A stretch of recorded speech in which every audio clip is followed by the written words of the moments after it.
Hoje nós vamos começar uma série que tem como título Risen, que é a história de um centurião romano que investigou a morte e a teórica ressurreição de Jesus. Ele era um cético, um centurião romano que nada tinha com a espiritualidade cristã e que começa a investigar aquilo que os discípulos na época estavam falando a respeito da ressurreição de um homem nazareno. Para quem não sabe, essa série é baseada num filme que leva o seu mesmo nome e que está em cartaz nos cinemas. Esse filme saiu agora no dia 17 e conta então a história de um centurião romano chamado Clávius. É um homem que está investigando a morte e ressurreição de Jesus. Então, para ilustrar, eu queria colocar um vídeo que mostra um pouquinho a respeito do filme.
Antes da gente dar prosseguimento, eu gostaria que a gente tivesse uma palavrinha de oração, que a gente pudesse conversar com Deus nesse instante. Vamos fazer isso? Deus, muito obrigado, Pai, por esse tempo aqui. Obrigado, Senhor, por ter preparado esse ambiente. E eu peço, Pai, que em nome de Jesus, o Senhor possa falar ao nosso coração. Que o Senhor possa nos dar compreensão de quem o Senhor é. Que o Senhor possa se revelar a nós de forma gradativa e que o Senhor possa trabalhar o nosso coração. É o que eu peço em nome de Jesus. Amém. Então, essa série, como eu já disse, é baseada no filme que leva esse mesmo nome, Risen, e que tem como personagem central da trama um centurião romano chamado Clávius, que viu a morte de Jesus. Então esse homem, ele presenciou na hora que Jesus estava sendo crucificado, ele lacrou a tumba onde Jesus foi enterrado e posteriormente tornou-se responsável pela investigação acerca daquilo que havia acontecido com o corpo de Jesus.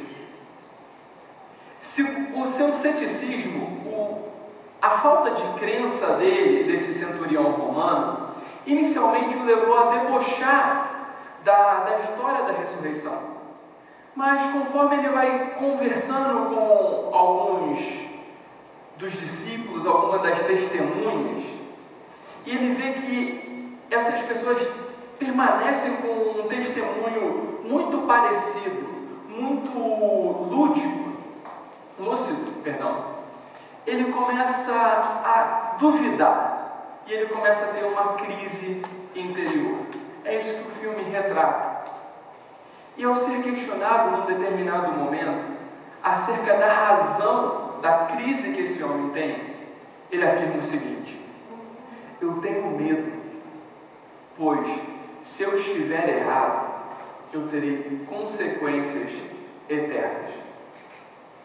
É interessante desse homem que está investigando a morte de Jesus, que conforme ele vai tendo as suas dúvidas, que ele vai se questionando a respeito do testemunho desses homens, ele começa a ter a sua própria crença, que é no pragmatismo, que é no ceticismo, que é no materialismo, questionadas.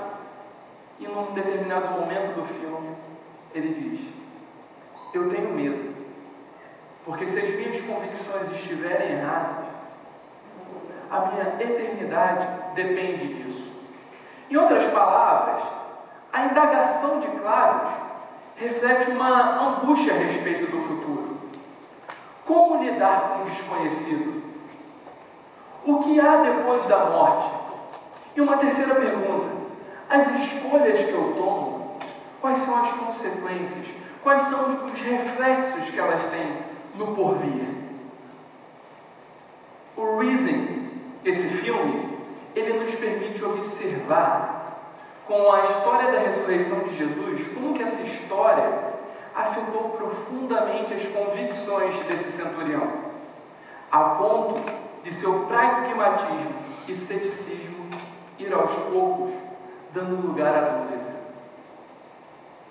E por fim, num determinado momento do filme, alguém pergunta a Clávius a respeito do que ele acredita a respeito daquilo que ele foi investigando. Quais são as convicções dele? Ele diz assim, após investigar durante muito tempo essa ressurreição de Jesus, ele afirma: eu acredito que eu nunca mais serei o mesmo. Aqui ele não está dando aquela afirmação clichê de não, eu me converti ao cristianismo, eu agora sou um cristão, eu agora pratico essa fé religiosa. O que ele está dizendo em sã consciência, de forma racional, é o seguinte: após investigar a vida, morte e testemunho desses cristãos a respeito da ressurreição, uma coisa eu tenho por certo: eu nunca mais serei o mesmo. O interessante disso é que as angústias de Clávius não fazem parte só dele, não são únicas. Outras pessoas também fizeram os mesmos questionamentos. Por exemplo, não sei quantos de vocês conhecem Leon Tolstói. Ele é um escritor russo, tão famoso quanto Dostoiévski, por exemplo, e que escreveu o livro Guerra e Paz, que trata um pouco a respeito do romance que ele teve, do casamento que ele teve. E Dostoiévski, o Leon Tolstói, num determinado momento da vida, ele faz um questionamento. Ele se pergunta também a respeito da fé. Ele diz assim: a minha pergunta, aquela que aos 50 anos de idade quase me levou ao suicídio, era a mais simples das perguntas que habitam a alma de qualquer ser humano. Uma pergunta sem cuja resposta não é possível viver. E é a seguinte: o que será feito de meus atos de hoje ou de amanhã? O que será feito de toda a minha vida? Por que viver? Por que desejar ou fazer o que quer que seja? Ela também pode ser formulada assim. Ele diz: existe algum sentido em minha vida que não será destruído pela morte inevitável que me aguarda? Qual é o sentido da vida? Essa é a indagação de Clávius, essa é a indagação de Leon, e essa também é a indagação de Rubem Alves. E ele tenta, numa carta que um leitor faz a ele tenta responder às próprias angústias dele. Ele diz o seguinte: Deus tem de existir, Deus precisa existir. Tem beleza demais no universo, e beleza não pode ser perdida. E Deus é esse vazio sem fim. E vazio aqui no sentido de que tudo cabe dentro dele, porque logo depois ele fala assim: é uma gamela infinita, ou seja, uma vasilha infinita, que pelo universo vai colhendo e ajuntando toda a beleza que há, garantindo que nada se perderá, dizendo que tudo que se amou e se perdeu haverá de voltar e se repetirá de novo. Deus existe para tranquilizar a saudade. Deus existe para tranquilizar a saudade. Eu tenho certeza que você, assim como esses homens, também se questiona a respeito da vida. Eu tenho certeza que você também tem indagações a respeito do que há de vir pós-morte. A gente pensa muito nisso quando a gente perde um ente querido, quando a gente perde alguém da família, quando a gente enfrenta uma doença. Eu lembro quando eu era muito criança, sempre que eu tinha uma febre, uma dor de cabeça, alguma coisinha, a minha avó sempre foi uma pessoa muito devota, muito religiosa. Então eu saía pegando todos os santinhos de casa, eu pegava os terços que ela tinha, eu pegava a Bíblia dela, uma Bíblia grande, que sempre ficava aberta no Salmo 91, e eu abraçava aquilo. E eu lembro que eu fazia minha oração falando assim: papai, não me deixa morrer, eu sou muito novinho para isso. E o tempo foi passando, na adolescência, essa crise também me perturbou por muito tempo.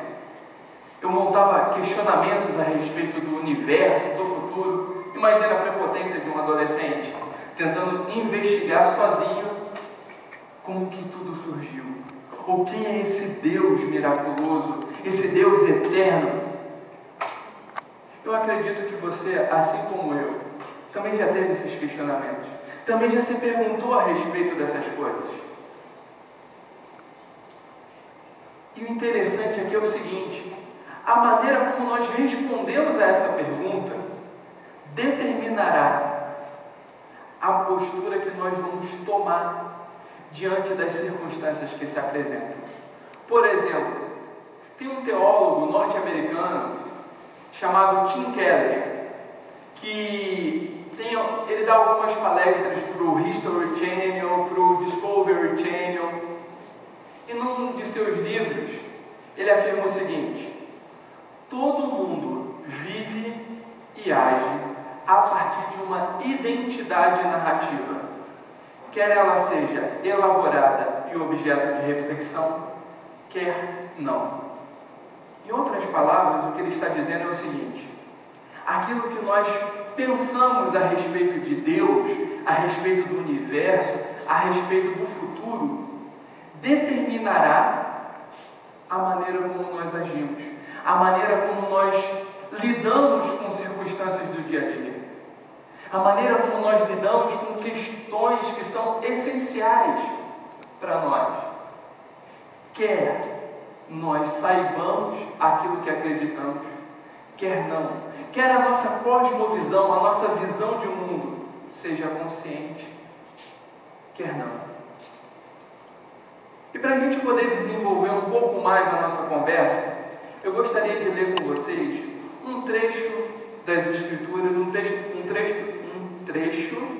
da Bíblia que diz o seguinte, Mateus 28. E só para te colocar a par desse texto, aqui, Mateus 28, ele está inserido no Evangelho de Mateus, que conta a história do nascimento, da vida de Jesus. E no capítulo 28, de forma bem específica, Jesus já havia ressuscitado e agora ele está conversando com os seus discípulos a respeito do futuro. É isso que o autor de Mateus quis passar com o seu Evangelho. Esse é o último capítulo do livro, ok? Então vamos ver do que esse livro trata. Depois do sábado, tendo começado o primeiro dia da semana, Maria Madalena e a outra Maria foram ver o sepulcro. E eis que sobreveio um grande terremoto, pois um anjo do Senhor desceu dos céus e, chegando ao sepulcro, rolou a pedra da entrada e assentou-se sobre ela. Sua aparência era como um relâmpago e suas vestes eram brancas como a neve. Os guardas tremeram de medo e ficaram como mortos. O anjo disse às mulheres: não tenha medo, sei que vocês estão procurando Jesus, que foi crucificado. Ele não está aqui, ressuscitou como tinha dito. Venham ver o lugar onde ele jazia. E logo depois que elas viram, o anjo diz: vão depressa e digam aos discípulos dele: ele ressuscitou dentre os mortos e está indo adiante de vocês para a Galileia. Lá vocês o verão. Notem que eu já os avisei. As mulheres saíram depressa do sepulcro, amedrontadas e cheias de alegria, e foram correndo anunciá-lo aos discípulos de Jesus. De repente, Jesus as encontrou e disse: salve! Elas se aproximaram dele, abraçaram-lhe os pés e o adoraram. Então Jesus lhe disse: não tenham medo, vão dizer aos meus irmãos que se dirijam para a Galileia, lá eles me verão. Enquanto as mulheres estavam a caminho, alguns dos guardas dirigiram-se à cidade e contaram aos chefes dos sacerdotes tudo o que havia acontecido. Quando os chefes dos sacerdotes se reuniram com os líderes religiosos, elaboraram um plano. Deram aos soldados grande soma de dinheiro, dizendo-lhes: vocês devem declarar o seguinte: os discípulos dele vieram durante a noite e furtaram o corpo enquanto estávamos dormindo. Se isso chegar aos ouvidos do governador, nós lhe daremos explicações e livraremos vocês de qualquer problema. Assim, os soldados receberam dinheiro e fizeram como tinham sido instruídos. E esta versão se divulgou entre os judeus até o dia de hoje. Os 11 discípulos foram para a Galileia, para o monte que Jesus lhe indicara. Quando viram, o adoraram. Mas alguns duvidaram. Então Jesus aproximou-se deles e disse: foi-me dada toda a autoridade nos céus e na terra. Portanto, vão e façam discípulos de todas as nações, batizando-os em nome do Pai, do Filho e do Espírito Santo, ensinando-os a obedecer a tudo o que lhes ordenei, e eu estarei sempre com vocês até o fim dos tempos. É assim então que o Evangelho de Mateus termina. E o que eu gostaria de abordar com vocês aqui são algumas percepções a respeito desse texto. Mas, antes de falarmos sobre o texto propriamente, nós precisamos nos deter a uma pergunta. Talvez aqui a maioria de vocês esteja fazendo essa pergunta. Eu já fiz essa pergunta e eu acredito que a humanidade inteira que se deparou com a história desse Jesus Nazareno também fez. Por que a ressurreição de Jesus foi e é tão problemática? Por que esse homem, esse carpinteiro, se tornou uma pessoa tão complicada? Por que a ressurreição dele é algo tão questionado? Por que a história bíblica é tão debatida, tão divulgada, tão criticada, e parece que ainda assim ocupa um lugar meio que central entre os noticiários, entre os jornais, enfim, na mídia? Eu gostaria de abordar, primeiramente, em primeiro lugar, porque esse Jesus, ele teve os seus ensinos e as suas afirmações, elas eram profundamente subversivas à visão de mundo, às cosmovisões da época. Por exemplo, numa época onde o que as pessoas pensavam é olho por olho, dente por dente, Jesus diz assim: ame o seu próximo como a si mesmo. Numa época, numa geração onde as mulheres eram contadas entre as posses do homem. Por exemplo, um homem falava mais ou menos o seguinte: eu tenho 20 cabeças de camelo, eu tenho umas 100 cabeças de gado miúdo Eu tenho umas 2 mulheres. A mulher era contada como posse. As feministas iam adorar isso, não é verdade? Mas numa geração onde as mulheres eram tidas como posse, Jesus vem e cuida das mulheres de uma forma muito peculiar, que às vezes causava até espanto para as pessoas ao seu redor. Esse Jesus que, numa época de tanta injustiça, onde um império mandava, e se você nascesse com pouca renda, você era praticamente humilhado todos os dias. Jesus equipara um escravo ao seu Senhor e fala para um cuidar do outro e um tratar o outro como irmãos. Você consegue entender agora por que esse Jesus foi tão problemático para a época? Você consegue ter noção por que esse Jesus trouxe tantas controvérsias? E só um detalhe. Sabe quem foram os perseguidores que correram atrás para tentar crucificar, para tentar calar esse Jesus? Foram os religiosos. Esses mesmos que têm a capinha de santo, que vão todos os domingos ou todos os dias da semana, eles vivem dentro da igreja, eles se comportam, eles falam num linguajar diferente. Sim, foram esses religiosos que fizeram de tudo para crucificar Jesus, porque os ensinos desse homem eram totalmente subversivos às religiões da época. Para que você possa entender um pouco melhor, deixa eu mostrar para vocês como que os judeus viam o mundo na época. Eles acreditavam que o mundo era mais ou menos assim. Nós vivemos nesse momento, nessa era, onde pecado, morte, maldade e Satanás reinam. O mundo está submisso ao diabo. O pecado tem dominado todas as pessoas. A morte física, eterna e espiritual estão constantes. Esse é o mundo atual, na cosmovisão judaica. E quando o Messias, o Filho de Deus, um profeta de Deus, chegasse, ele estabeleceria uma nova era, um novo paradigma, um momento onde o que se tem é conhecimento acerca de Deus, e não conhecimento intelectual, iluminista, mas um conhecimento experimental, empírico, que eu posso observar e que eu posso sentir.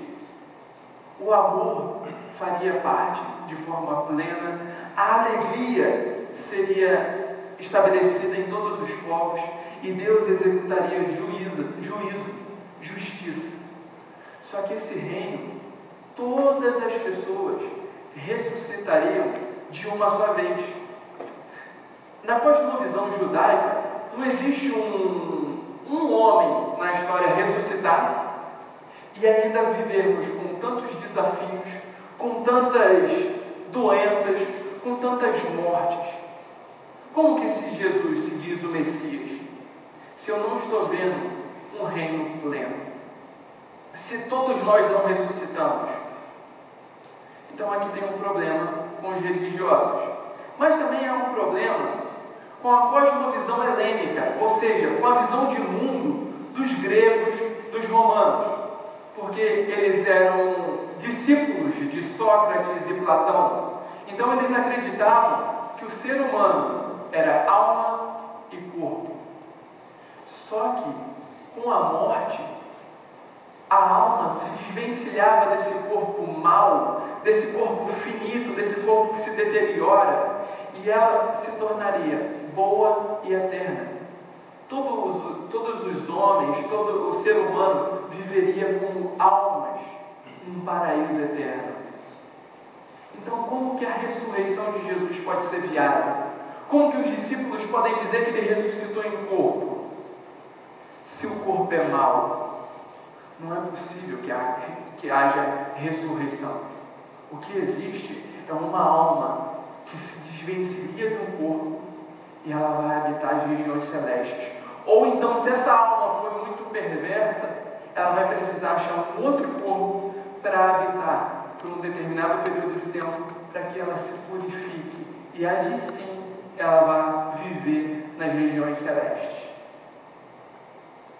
Só que na cosmovisão cristã, ele enxerga o reino da seguinte forma: o Messias veio nesse momento da história, ele foi morto, como diz as Escrituras. Só que na sua ressurreição, ele começa um novo reino. Só que esse reino ainda tem coisas conflitantes. Jesus apregou a paz, mas ainda assim o homem faz guerra. Jesus apregou o amor, mas ainda assim nós, como seres humanos, optamos muitas vezes pelo ódio.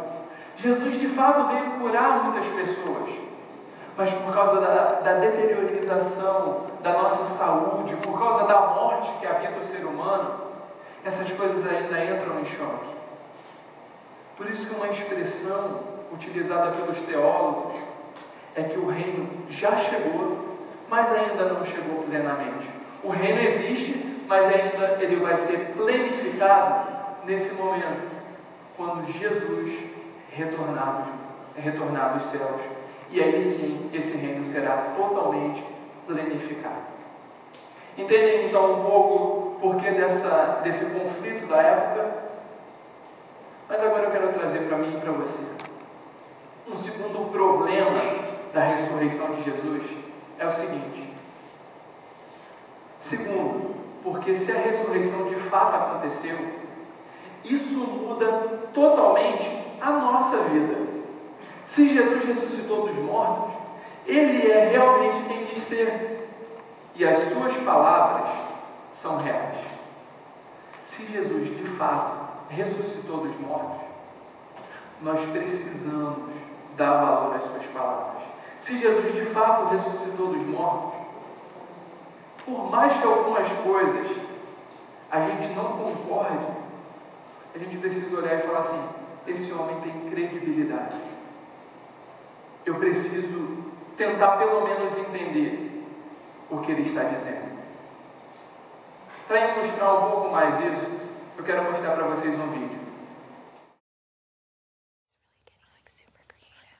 Ryan, hey, I saw you on the side of the road with that cop. What happened? Yeah, you got me going 30 over in a school zone. What? Are you crazy? Why would you do that? Well, obviously I was in a hurry.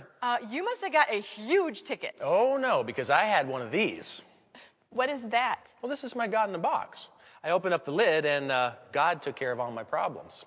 He even had the cop apologize for pulling me over. Seriously? I'm surprised that little thing worked. Oh, yeah, works for me all the time. No, that is dumb. Okay, tell him. Yeah, what you need is a supersized God-in-a-box, baby! Wow! I know! That's awesome! Yeah! Come on, you guys don't really think you can put God in a box? Well, of course. He's there for whenever you need him. But you need him all the time. Laura, you can't walk around town with God all hanging out and exposed everywhere. I mean, people would see that. Well, isn't that what being a Christian is? I mean, people need to see God. Okay, Laura, think about it like this. Let's say you and God go out to Burger Bonanza one night. You order a burger with no pickles, but they bring it out with pickles. Oh, I hate that. Okay, enough to ruin your night. So, at this point, you're going to want to tuck God back in the box, and then you raise your voice a little bit with the worker. And maybe the manager overhears you, and he comes and he fires the worker. And when everything's taken care of, you just pull God back out. He doesn't know any different. Have a good night. Nice. No, of course he knows differently. Listen, you can't just put God away when you don't want him there and then pull him back out when you do. It doesn't work like that. God wants a relationship with you all the time. Blah, blah, blah. Okay, what you're talking about is for perfect people like Jesus. And the Pope. Right, and Mother Teresa. I mean, we're normal people. Yeah, I don't even think I could live like that. So you're telling me you can live without God? Yeah. Can you live without God? Yeah, it's easy. Can you die without him? Can you die without him? Come on, guys. You can't live without him either.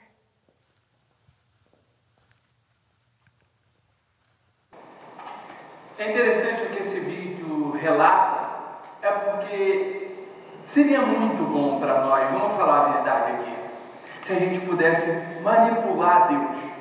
Imagina, eu estou com um problema, eu abro uma caixinha e falo assim: Deus, gênio da lâmpada mágica, resolva atenda ao meu pedido. Só que aí quando esse gênio da lâmpada mágica pede para ser liberto, Aladim, eu faço assim, fecho, está tudo resolvido. E eu tenho Deus sempre que eu preciso. O problema é, se Deus é de fato Deus, o soberano que criou todas as coisas, eu não posso manipulá-lo. Eu não posso simplesmente falar, faça isso ou faça aquilo. Pelo contrário, se Ele é soberano e Ele me criou, talvez eu precise responder a Ele. Talvez ao invés de eu ficar indagando, eu precise, pelo contrário, chegar para Deus e falar assim, qual é a sua vontade? Ou melhor, como que você se manifestou na história? Como que eu posso te conhecer? Como que eu posso desenvolver um relacionamento real contigo? Como que eu posso te conhecer?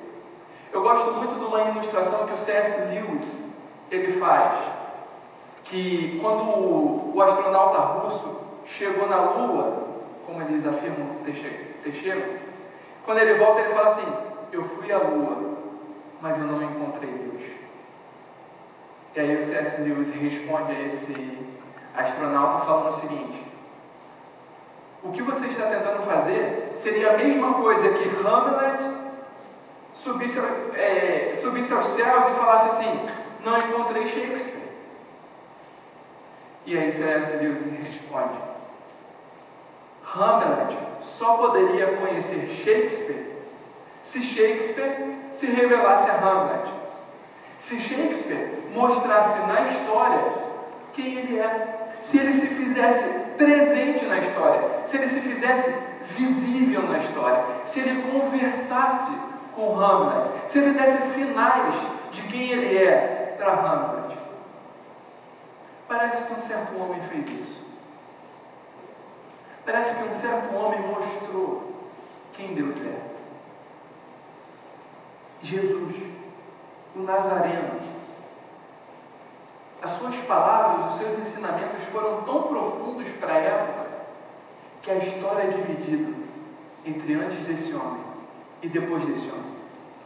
Mas ainda existem alguns questionamentos a respeito da ressurreição. Primeiro questionamento. Naquela época, os indivíduos não possuíam o nosso conhecimento científico a respeito do mundo. Eles acreditavam em magia, em misticismo, no sobrenatural. Nós somos pessoas racionais. Os relatos da ressurreição, nos 4 evangelhos, eles serviram apenas para sustentar uma crença mitológica em torno da figura de Jesus, que foi de fato um grande mestre.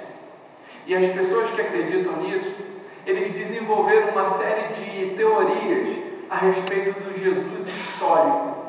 O que isso quer dizer? Quem de fato foi Jesus? Quais foram de fato os ensinamentos desse homem? E quais são as mitologias que cercam esse grande homem? Você precisa tirar toda a mitologia, todo esse negócio de sobrenatural, de espiritual, e aí você descobre quem é o Mestre Jesus. Quem foi o homem Jesus? Qual é o problema desse argumento? Primeiro, os evangelhos não foram uma compilação tardia. Não foram pessoas que passaram muitos séculos olhando para trás e montando uma história a respeito de Jesus. E nem a escrita desses evangelhos se assemelha com contos mitológicos. Muitos arqueólogos e historiadores notam uma grande diferença entre os contos mitológicos e os evangelhos. Os críticos literários afirmam que isso são relatos. Mas seguindo, argumenta-se que os 2 principais elementos desse texto que a gente leu, o túmulo vazio e as testemunhas oculares, foram invenções. Só que isso não pode ser verdade. Por quê? Os primeiros relatos do túmulo vazio e das testemunhas oculares constam de uma carta paulina que é cerca de 15 a 20 depois de Cristo. E nessa carta está escrito o seguinte, notem, é uma carta de 15 a 20 anos, é um documento público que rodava por todo o Império Romano da época. E essa carta é escrita aos coríntios, uma comunidade helênica, ou seja, um povo grego, romano, que estava naquela região. E olha o que Paulo diz para esses homens e mulheres: pois o que primeiramente lhes transmiti foi o que eu mesmo recebi, o que eu ouvi, eu estou passando para vocês, que Cristo morreu pelos nossos pecados, segundo as Escrituras, foi sepultado e ressuscitou no terceiro dia, segundo as Escrituras, e apareceu a Pedro e depois aos 12. Depois disso apareceu a, presta atenção, mais de 500 pessoas de uma só vez, a maioria dos quais ainda vive, embora alguns já tenham morrido. O que Paulo está falando é o seguinte: eu estou escrevendo para vocês o que eu recebi, o que eu aprendi, o que eu ouvi. Se vocês duvidam, não tem problema. Tem 500 pessoas que viram ao mesmo tempo. Você pode bater na casa do José, você pode bater na casa do Jacó, você pode bater na casa da Maria. Eles vão contar para vocês a mesma coisa que eu estou contando. Então os evangelhos não são algo tardio que conta a história de um homem de muito tempo atrás. São relatos recentes e que as pessoas que eram céticas na época poderiam muito bem questionar, poderiam muito bem bater na casa e falar assim: conta isso para mim. Ia na casa do outro e colocava os dois testemunhos para se equiparar. E caso você não saiba, naquela época, todos os líderes religiosos, quando morriam, eles eram lacrados e colocavam guardas no lugar para que não houvesse culto ao morto, para que não houvesse pessoas indo adorar esse líder. Então, todo o Império Romano, quando ouviu falar que esse Jesus ressuscitou e que os discípulos, ao invés de sumirem, cresciam ainda mais, eles começaram a investigar, eles começaram a correr atrás. E seguindo, Paulo afirma que as testemunhas estavam vivas, podiam ser consultadas. Qualquer um que duvidasse podia conversar com uma delas. Os cristãos, eles proclamavam desde o início a ressurreição de Jesus. Isso significa que o túmulo deveria necessariamente estar vazio, porque Jesus ressuscitou. Eu começo a falar: não, Jesus ressuscitou. Qualquer pessoa que chegasse num túmulo e achasse uma alçada, falaria assim: opa, você disse que ele ressuscitou. Eu estou vendo o corpo aqui, eu estou vendo um buraco nos braços, na perna, no lado dele. Como você pode afirmar isso? Mas ainda existe uma outra coisa. Se houvesse apenas um túmulo vazio e nenhuma aparição, ninguém teria concluído tratar-se de uma ressurreição. Se não apareceu a ninguém, alguém de fato deve ter roubado. E é isso que muitas pessoas argumentam. Preste atenção nesses relatos. Ok, esses documentos históricos, bíblicos, podem até ser seguros, mas o fato de não acharem o corpo não prova que Jesus tenha ressuscitado. Alguém poderia simplesmente sumir com esse corpo. E claro que os seguidores queriam desesperadamente acreditar que esse Jesus havia ressuscitado. Se alguém tivesse roubado o corpo, facilmente eles iriam acreditar. Certo? Eu queria mostrar alguns problemas desse argumento.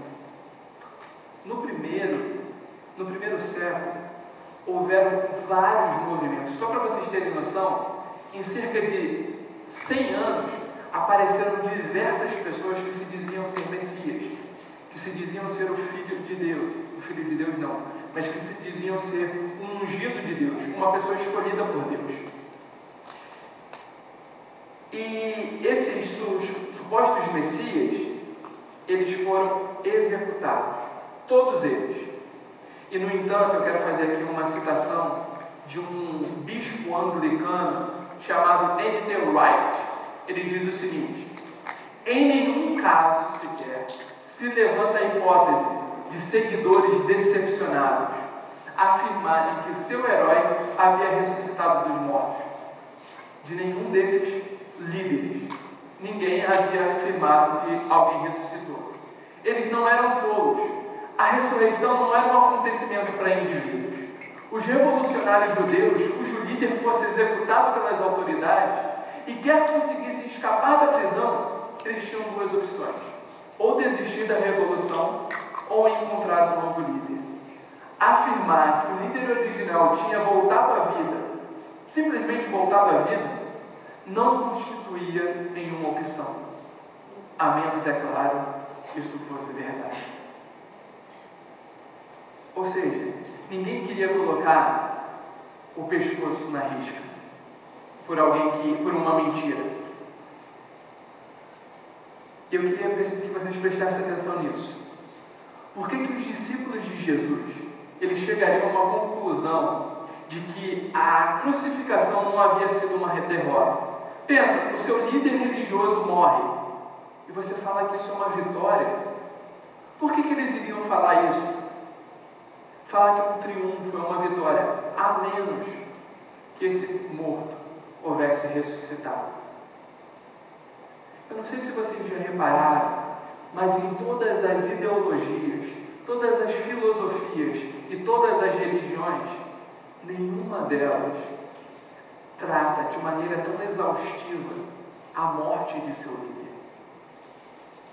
Se você pegar a biografia do Steve Jobs, da Diana, do Mandela, você vai ver a história desses homens e vai terminar assim: ele morreu, ponto final. Por que para o cristianismo a morte de Jesus é tão importante? A menos, é claro, se ele houvesse ressuscitado. A menos, é claro, se ele houvesse dito: a morte é apenas uma vírgula na história da humanidade. Eu gosto de uma citação de Pascal que diz o seguinte: eu acredito naquelas testemunhas cujo pescoço é cortado. Eu creio em pessoas que dão testemunho ao ponto de perder a própria vida. E caso algum de vocês não saiba, os discípulos de Jesus, por exemplo, Pedro, por não negar que Jesus havia sido ressuscitado dos mortos, foi crucificado, assim como Jesus. Só que na hora da sua crucificação ele disse assim: por favor, não me crucifiquem como meu mestre, eu não sou digno de morrer como ele, me coloquem de ponta cabeça. Paulo passou anos na prisão e depois teve a cabeça decepada por acreditar que Jesus havia ressuscitado. João, um outro discípulo, foi levado para uma ilha, foi aprisionado numa ilha e passou diversos anos e morreu nessa ilha. E a história conta que diversos cristãos foram colocados em baldes, em caldeirões de óleo fervente para morrer. Outros foram colocados no Coliseu, aquelas arenas, e colocavam leões, bezerros selvagens, ursos, e aquilo servia de espetáculo para a multidão. E essas pessoas não negaram a fé. Essas pessoas mantiveram o seu relato: eu vi, ele ressuscitou dos mortos. Pascal disse: eu acredito naquelas pessoas cujo pescoço é cortado. E o Tim Keller, aquele teólogo que eu já havia falado para vocês, ele diz o seguinte: praticamente todos os apóstolos morreram por causa dessa fé. E fica difícil acreditar que esse tipo de autossacrifício seria para sustentar uma mentira. Quando você conta uma mentira e as pessoas te questionam, isso se torna problemático, a tendência é você negar. Esses homens foram até o fim. E por fim, um último argumento que eu quero abordar, eu já falei um pouquinho sobre ele, que ele se encontra no próprio texto que a gente leu, que é o seguinte: se o texto que lemos fosse uma espécie de propaganda, se os discípulos quisessem fazer marketing a respeito da ressurreição de Jesus, eles não contariam que foram mulheres que encontraram Jesus, porque aquelas mulheres eram inferiores. Eles iriam falar: não, foi um centurião romano que viu. Não, foi Pedro, o líder da igreja, que viu.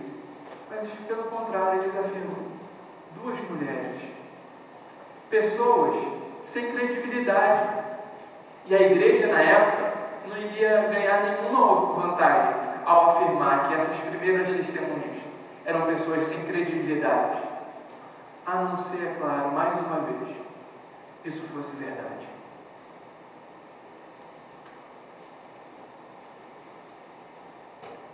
O texto que a gente leu, ele conclui de uma forma poética muito bonita. Ele termina com uma conclamação real. O que é isso? Naquela época, quando os reis eles venciam uma batalha, eles voltavam e eles venciam uma batalha numa cidade, eles chegavam nessa cidade e eles tinham uma expressão de domínio daquela cidade, que agora eles se tornaram o rei daquela cidade. Eles falavam assim: foi-me dada toda a autoridade. E Jesus usa dessa mesma expressão para falar com os discípulos.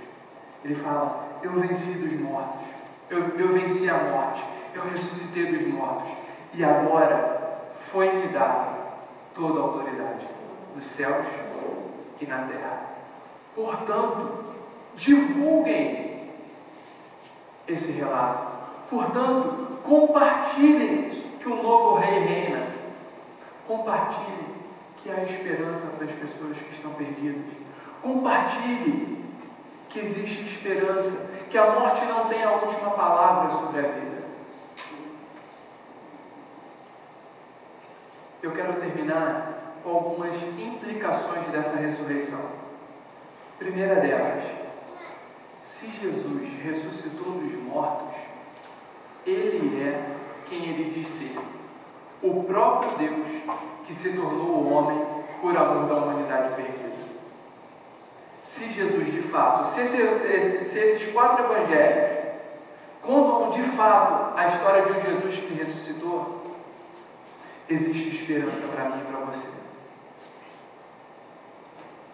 Gente, tudo que a gente precisa no momento é de esperança. Tudo que a gente precisa é saber que tem alguém que está cuidando. Apesar do país estar como está, tem alguém cuidando. Apesar da Europa estar sendo constantemente massacrada pelos terroristas, tem alguém cuidando. Toda a perversão humana, todo o pecado humano, todo o ódio humano vai ter fim. Todos esses homens que preferem o egoísmo, que preferem a corrupção, eles vão prestar contas. Se Jesus ressuscitou dos mortos, existe esperança para o nosso coração. Existe esperança para você que perdeu um familiar.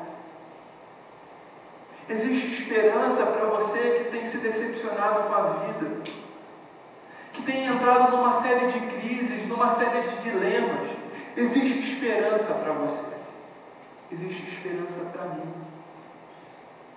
Se Jesus de fato ressuscitou dos mortos, eu tenho com quem contar, eu tenho com quem me abrir. Eu sei que existe um Deus que tem olhado e tem cuidado de mim, apesar de mim mesmo. Segundo, se esse Jesus ressuscitou dos mortos, os seus ensinamentos eles precisam ser levados a sério. Eu queria que você prestasse atenção em alguns desses ensinamentos. Primeiro, justiça. O que esse ensinamento a respeito da justiça nos diz? Ele nos diz que toda corrupção, toda imoralidade, toda perversão, toda maldade vai ser julgada por Deus. Deus vai colocar os pingos nos is. Todos esses ditadores, todas essas pessoas que maltrataram, eles vão prestar contas. E isso nos mostra também que nós precisamos ser pessoas justas, que nós precisamos ser pessoas íntegras. Segundo, amor. Todos os meus pecados são perdoados por Deus. E, gente, eu tenho um amigo psicanalista que ele fala assim: Tiago, todo ser humano vive um baile de máscaras. Todo ser humano, quando sai de casa, ele coloca a sua máscara social. Eu vou num restaurante, eu coloco uma máscara. Eu vou num baile, eu coloco outra máscara. Eu vou sair com os amigos, eu coloco a minha terceira máscara. Eu chego em casa, eu tiro aquelas máscaras, eu sou uma pessoa totalmente diferente daquela que eu mostro. Eu escondo erros, às vezes da minha esposa, às vezes do meu marido, às vezes dos meus amigos. Deus conhece o meu coração. E ainda assim, Ele me ama. Deus conhece todas as minhas perversões. Deus conhece a minha falta de caráter. Deus conhece as minhas falhas. E, gente, eu não canso de contar essa história. Quando eu comecei a namorar a minha atual esposa, a Thalita, eu falei para ela assim: eu vou falhar com você diversas vezes. Não vão ser poucas as vezes que eu vou falhar com você. Tudo que eu espero é que você me perdoe. Nós somos pessoas falhas. Nós somos pessoas que colocam os pés pelas mãos. Mas ainda assim, Deus nos ama. Jesus morreu numa cruz por amor a mim e por amor a você. E se Deus ama um ser humano tão perverso quanto eu, quem sou eu para não amar as pessoas ao meu lado? Os ensinamentos de Jesus é: ame o seu próximo como a você mesmo. Se Deus me ama, eu posso amar, mesmo pessoas tão complicadas como eu, pessoas diferentes de mim. Terceiro, generosidade. Como o ser humano pós-moderno, imediatista, egoísta e individualista tem dificuldade em ser generoso. Ser generoso com o seu tempo, ser generoso com o seu bolso. Às vezes, tem pessoas ao nosso redor que estão passando necessidades e a gente faz vista grossa. Tem um problema demais. A gente tem medo de perguntar como é que estão as coisas e a pessoa de fato responder. Quer ver um exemplo? Você fala: como é que está? A pessoa diz: está mais ou menos. Você: não, está tranquilo.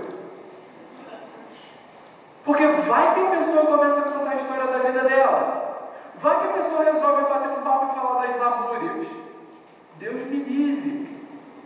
Arreda. Eu tenho problema demais. Mas cá entre nós, Jesus estava na eternidade. Ele ousou abrir mão daquilo tudo. Ele foi generoso. A gente mora numa cidade muito bonita. A gente pode ver uma natureza muito bela. Deus foi generoso com a gente. Por que eu não posso ser generoso com as pessoas? Um outro, proclamação. Jesus convidou os seus discípulos a anunciarem que existe esperança, a anunciarem existe salvação. A morte não tem a última palavra. Que tal se a gente anunciar que esse Jesus reina, que esse Jesus venceu a morte?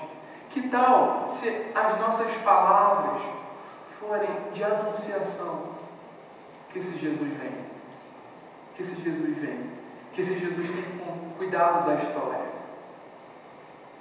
Nós vamos falar sobre esse tema durante 4 semanas.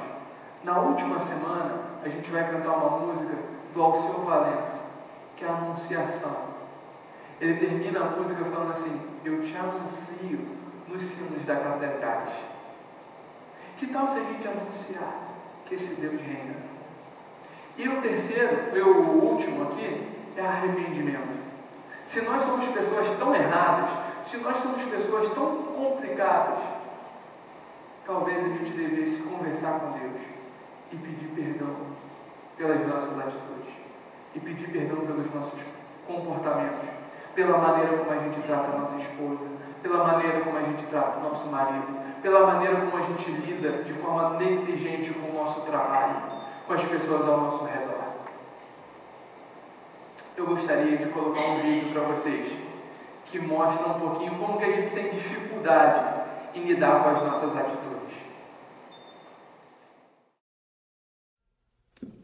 Jesus, I have decided to give you this. Really? Yeah.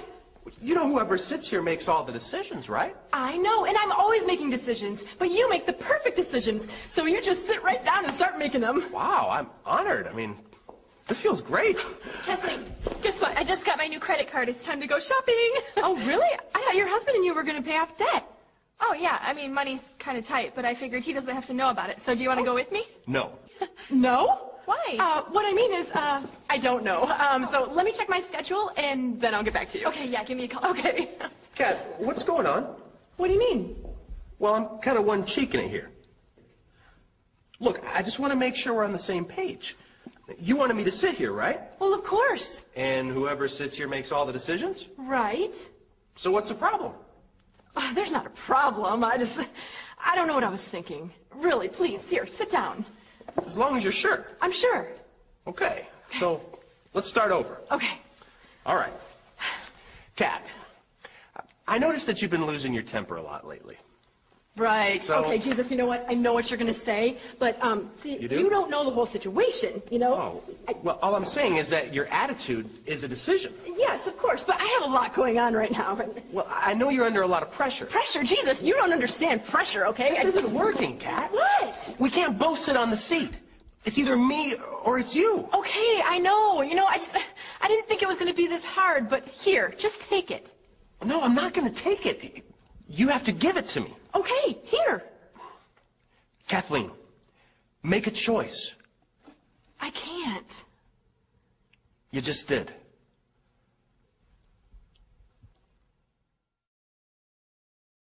Muitas vezes a gente consegue até compreender que a gente precisa entregar a nossa vida para Deus, que a gente precisa ser mais generoso, que a gente precisa ser mais amoroso, mas na prática isso se torna tão difícil, não é verdade?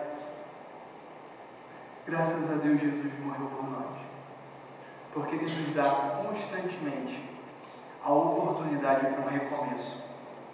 Ele nos dá constantemente a oportunidade de vamos novamente. Existe esperança para você.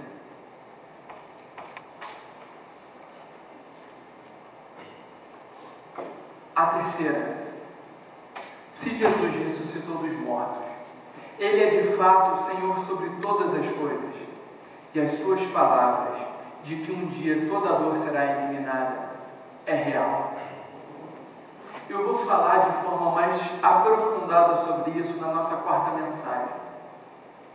Mas, dando um spoilerzinho aqui, saber que Jesus ressuscitou dos mortos é um alívio para nós. Se você é uma pessoa que luta por justiça, se você é uma pessoa que tem ideais,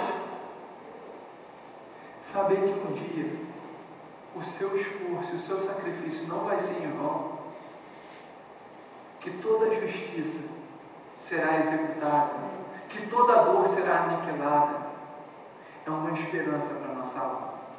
E por fim, se Jesus ressuscitou dos mortos, a morte, o nosso pior tormento, não tem a última palavra.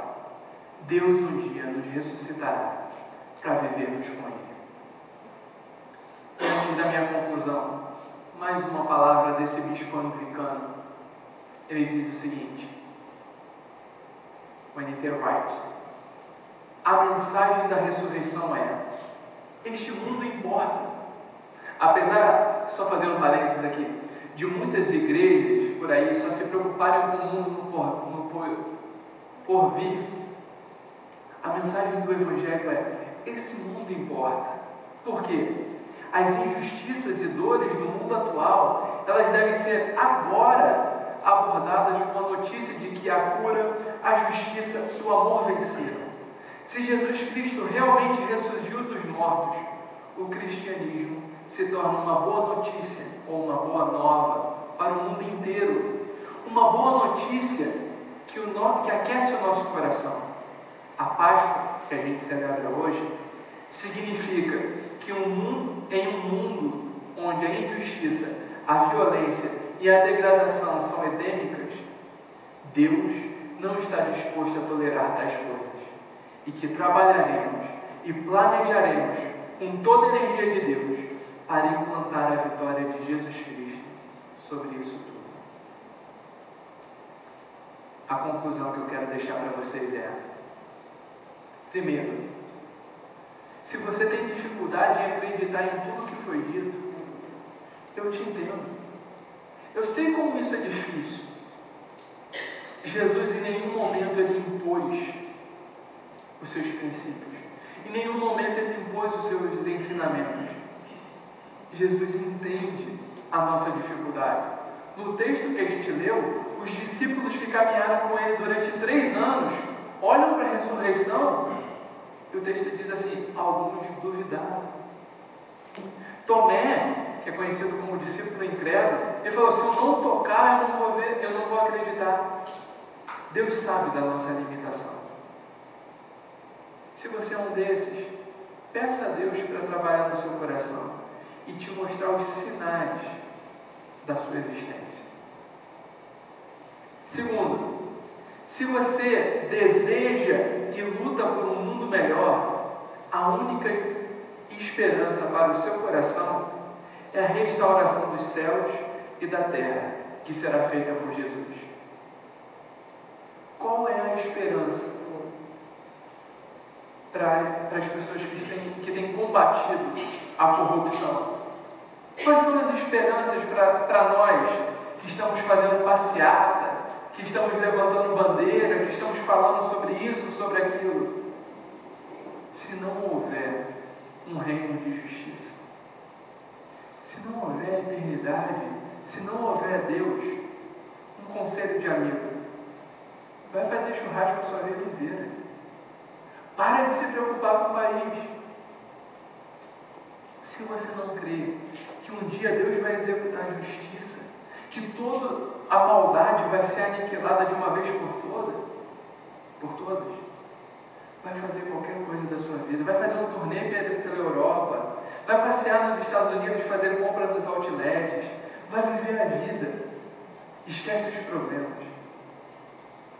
Mas se você crê que existe um mundo melhor e que Deus quer usar a minha vida e a sua vida para executar a justiça, aí faz sentido lutar contra a corrupção, aí faz sentido repudiar tantos terrorismos, aí faz sentido lutar contra tanta maldade. E por fim, e agora por fim mesmo, se você crê que Jesus ressuscitou dos mortos, dispõe o seu coração a seguir os seus ensinamentos e anuncie, proclame as boas novas desse ressurreto. Compartilhe com seus amigos, conte para eles, fale: olha, existe esperança para a nossa vida. Compartilhe a história desse ressurreto. Vamos orar? Enquanto a gente ora, eu gostaria de convidar os músicos para vir aqui. Senhor, obrigado por Jesus Cristo. Obrigado, Deus, por nós termos tantas evidências e tantos sinais de que Jesus Cristo ressuscitou dos mortos. E obrigado, Deus, porque essa esperança aquece o nosso coração e nos faz prosseguir, e nos faz lutar, e nos faz encarar o dia a dia, nos faz encarar as dificuldades da vida, porque a gente sabe que o Senhor enfrentou todas as coisas.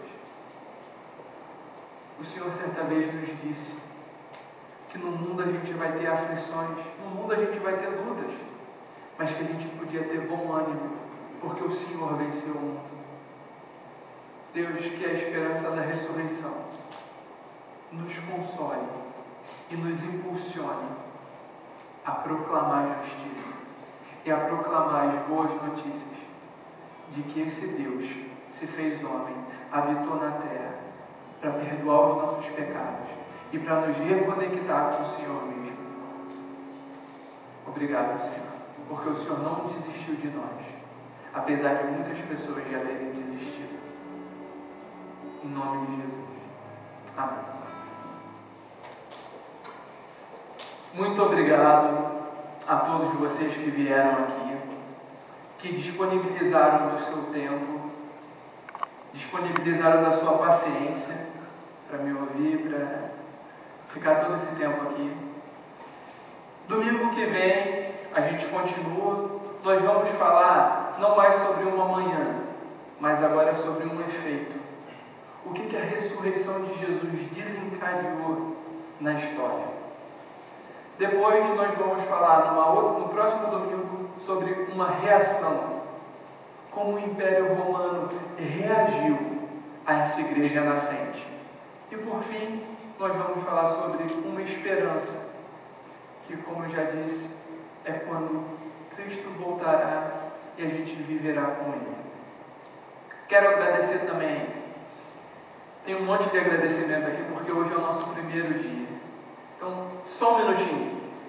Primeiro, eu quero agradecer a todos os voluntários que cantaram aqui conosco, que ajudaram no som, que ajudaram no Ministério Infantil, que têm orado por nós, que têm sonhado com isso aqui tudo, as pessoas da recepção, o Eduardo na filmagem.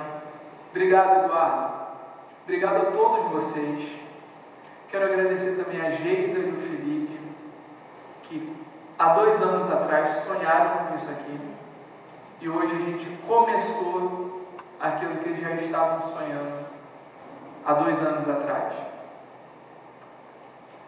Quero agradecer também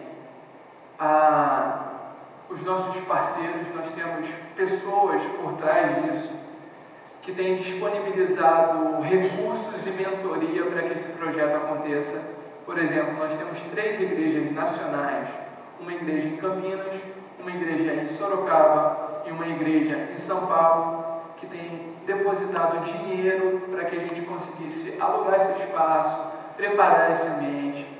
Além desses 3, nós temos 3 parceiros internacionais nos Estados Unidos, que também têm nos apoiado. Inclusive, esses 2 vídeos que eu passei é desse grupo que tem nos apoiado. É uma igreja chamada Kensington, em Michigan. E esse é um grupo de teatro que eles têm lá chamado One Time Blind. Eles têm diversos vídeos na internet que vocês podem acessar. Enfim, tem um monte de agradecimento. Agradeço a Deus por preparar todo esse ambiente aqui. Não esqueça de, ao sair daqui, vocês pegarem um devocionário, chegarem no espaço do visitante. A gente também tem um cafezinho esperando por vocês. Tá bom? Vamos orar e terminar? Deus, mais uma vez, obrigado. Obrigado, Deus, por tudo que o Senhor fez. Obrigado, Senhor, porque se não fosse o Senhor aqui, nada disso teria sentido. Obrigado, Deus, por levantar homens e mulheres que têm dedicado o seu tempo, suas energias para que isso aqui acontecesse. Obrigado, Senhor, por não desistir de nós e por ter cuidado de cada detalhe da nossa vida. Que o Senhor nos conduza em paz. Que o Senhor nos dê uma boa semana debaixo da sua graça e da sua misericórdia. E que o teu amor, Deus Pai, que a tua graça, Senhor Jesus Cristo, e que a consolação do teu Espírito Santo repouse sobre a vida de cada um aqui, hoje e sempre, em nome de Jesus. Amém. Não esqueça de cumprimentar a pessoa que está do seu lado aí, tá bom? Muito obrigado.